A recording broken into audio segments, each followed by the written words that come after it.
wafdiga uu hogaaminayo ra'iisul wasaaruhu wuxuu ka jawaabayaa casumaad horay ay dawladda Kenya ugu fidisay ra'iisul wasaaraha iyo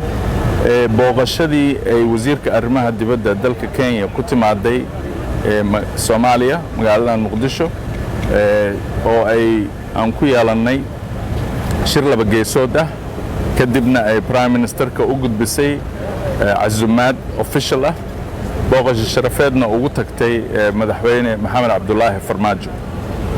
safarkan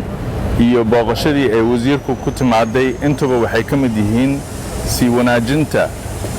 iyo soo celinta xiriirka diblomaasiyadeed iyo adkeynta xiriirka labada dal oo ay ka mid yihiin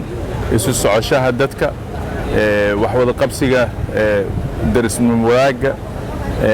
iyo wixii la halmaara safarkan inta aan ku jirno kama mid aha in dib loo furo ama laga hadlo arrimaha khuseeya badda oo ah case dhammaaday maxkamadduna ay go'aankeedii sii dayn doonto halkaas Soomaaliya ugama furna